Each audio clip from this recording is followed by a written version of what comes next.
Morning, everyone. Welcome to my daily video blog. We are on day 8 of the blog, and it's my 52nd day of quarantine.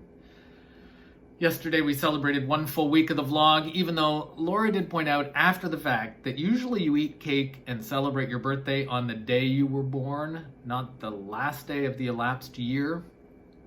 I'm not sure what this means for me. It might mean that I need to eat cake again today.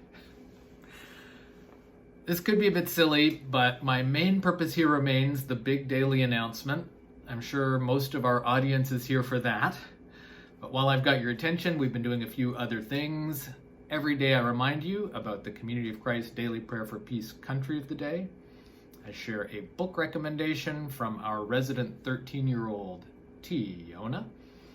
I'll also tell you about a check-in I had yesterday with someone or some family from someplace in the world. Thanks for all your comments, by the way, and kind words. It's a little bit lonely here in quarantine, and the life of the video blogger, just talking to a camera every day, is a solitary affair. So those comments really make a difference. Yesterday, I had one person compare me to Mr. Rogers, and another friend compared me to the Friendly Giant. If you keep throwing those kind of comments at me, well, I'll probably become impossible to live with here, but hey, I loved it. Today's daily prayer for Peace Country is Australia, which means Eliza is still humming Eurovision songs. If you don't know what the Eurovision Song Contest is, well, you can always message Eliza. It is a huge annual tradition in Europe, a big song contest that had to be canceled this year due to the pandemic. ABBA emerged as the winner of the Eurovision Song Contest in 1974. You can also try asking Eliza how it is that Australia gets to compete in Eurovision, but I don't know that there really is a rational explanation for that one. After talking about San Marino's very difficult numbers on the COVID-19 tables yesterday, I'm so happy to be able to think about how well Australia has done at controlling the novel coronavirus today. Anyway, Australia is our daily prayer for peace country of the day. So today remember Australia and remember that there's a world out there. Today, Tiona is back with another book recommendation for you. Thanks again to Sandra Eaton, who got us started. I can't imagine, Sandra, if you hadn't suggested that Tiona provide a daily book recommendation. This blog would have been so dull. So the book today is called Real Friends by Shannon Hale, with illustrations by Lynn Ungar. Tiona is generally a Shannon Hale fan, but they say this is their favorite. Real Friends was published in 2017 by First Second. Tiona says that they found this one browsing the shelves at the library in search of a good graphic novel. Our branch of the library apparently doesn't have a great graphic novel selection, but this one was there on the shelf one day, and Tiona likes to read it over and over again, at least every so often. For those of you who don't know, Tiona says that a graphic novel is like a comic book and a novel at the same time. Real Friends is a memoir from when Hale was growing up, from her kindergarten year through 5th grade. Her memoir, Tiona says, is interesting because, as you can tell from the title, it's about friends, it has drama, and just lots of awesomeness. Tiona says that they haven't read this book in a few months, which is like a long time to go without reading it for Tiona. Hale grew up in a big family with 4 siblings. Tiona says they can't tell you about their favorite part from the end of the book because that would be a spoiler, but they can say this though: Hale and her sister didn't get along very well at the start. She's like the least popular in the group. Anyway, it's a really good book.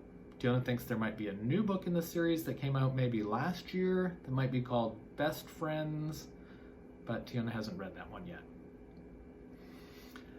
It's time for my daily check-in then. Every day I tell you about a visit I've had with a person or people from somewhere I serve in my church work with Community of Christ. Yesterday was my first time checking in with someone in a place I've never actually been before. I have a schedule to go to Senlac, Saskatchewan for the first time this May, but I guess that's officially canceled now, especially after Delta notified me this week that they've canceled my flights.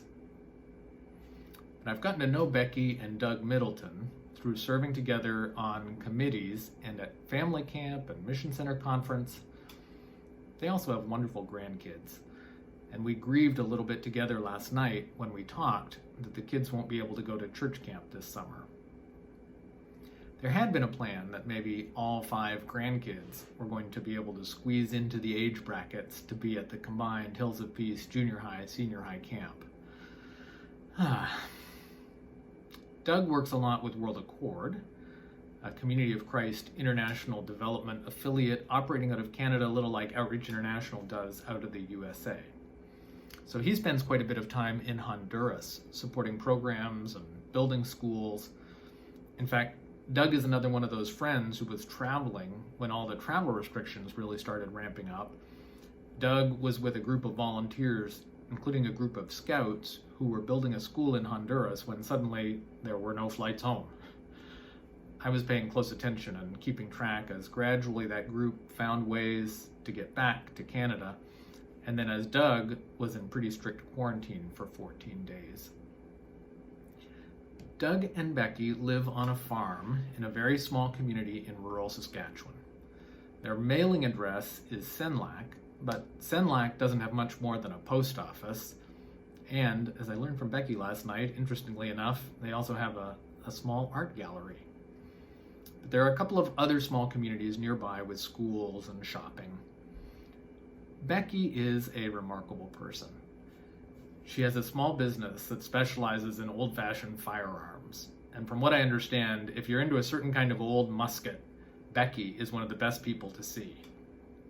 But Becky is also a minister in her community. As Becky reflected with me last night again, it's not like it was 40 years ago with pretty strict lines of division and competition between the churches in the area. These days, there's a lot of collaboration. Our Senlac church building is like an old schoolhouse with no indoor toilet that sits out on a big country property 15 miles outside of Senlac, near what they call Long Lake. By the way, for the Community of Christ church history geeks listening today, the little Long Lake Cemetery there is where J.J. Cornish is buried. And there's the old Cornish settlement not far away. But I love hearing Becky talk about the cooperation between the churches. Sometimes Community of Christ will just meet in the Anglican Church in Senlac. And the different churches hold joint services. Becky will be invited to speak at the United Anglican Church in Evesham. And for several years, in the month of July, when the pastor of the United Church in Unity goes on vacation, Becky is the replacement minister, covering funerals, hospital visits, and whatever needs to be done. I asked Becky how COVID-19 was impacting her rural community and their life as farmers. She reminded me that for the first time since they were married 40 years ago, and in an effort to kind of retire, they've rented out their fields, so they don't have the pressure this year of figuring out what to plant and getting crops in. But they're feeling the social distancing just like all of us. All the fun social and community events have been canceled. There's usually a library get-together and a book club and a weekly Bible study. They're still having walks with friends and keeping their distance.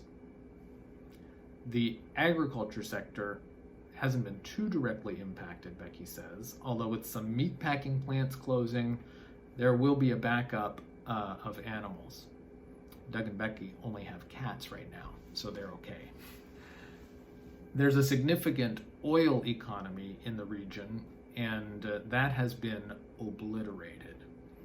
A nearby operation has had to lay off all 25 of their employees.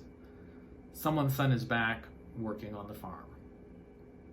Tomorrow, Becky and some friends are going to clean out a farmhouse that has been vacant since last fall for a young couple moving back from Calgary rather than keeping up paying the expensive rent in the city just to be stuck at home.